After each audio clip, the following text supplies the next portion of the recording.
hot and cold are caused by the speed and size of the electron ring in the key ring atom. These electron rings, it is the size and speed of these. It's what's going to cause hot and cold. Now, if we look at the old theory, you got to think outside the box. Here's the old magic atom right here. Now, you got a proton and you got an electron and it's circling around at the speed of light. Now, what's taught in school? What causes hot and cold?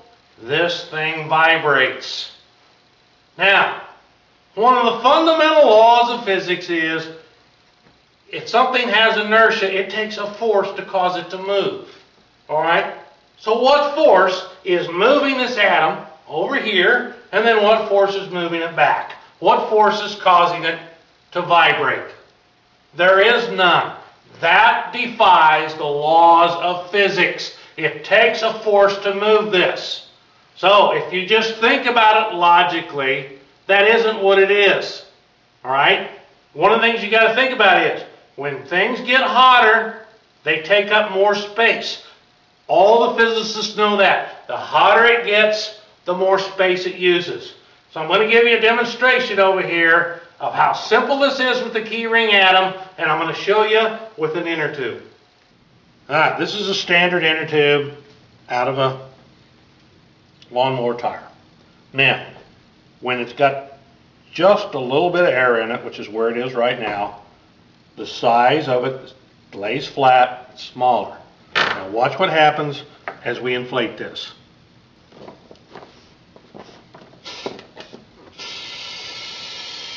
Notice how it's getting bigger. Now it doesn't just lay flat, it bounces. A little more air in it. Now my tube doesn't work quite right, but as it gets bigger, it gets bouncier. Now one of the things is, it'll roll now. And as we inflate it some more,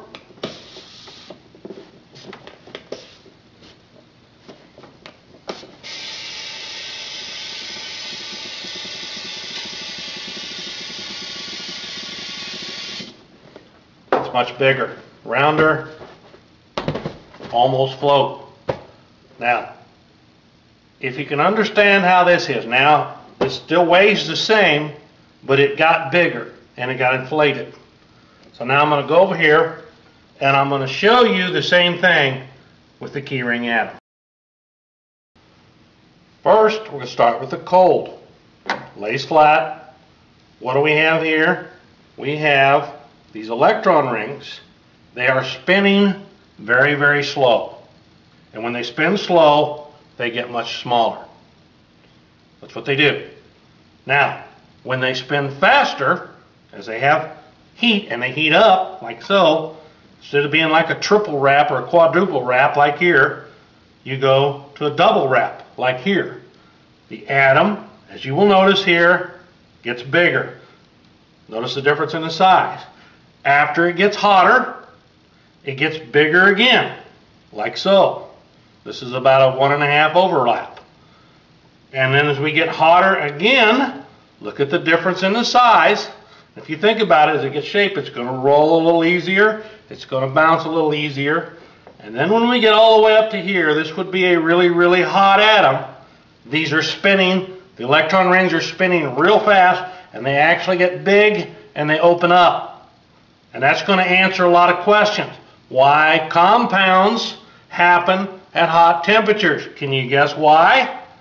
Now, as the density of these changes, we're going to be able to see how we go from a solid to a liquid and all the way up to a gas, just like inflating this like an inner tube. That's how hot and cold happen with the key ring atom. Now that we have the correct geometry, we're going to get some answers. Heat transfer is going to be easy to understand. Solids, liquids, and gases, those are going to be easy to understand. We're going to be able to explain things like the superfluidity of helium will be very easy to explain. We're going to explain why does water expand when it freezes. Why does that change? Actually, we have easy explanations for those. We're going to be able to explain surface tension in water with this as well. We can even explain why if you take metal and you heat it up and you hammer it and then you dip it in cold water, why it gets so much harder. We can explain those things now. And the reason we can explain them is because physics and chemistry are easy with the correct geometry.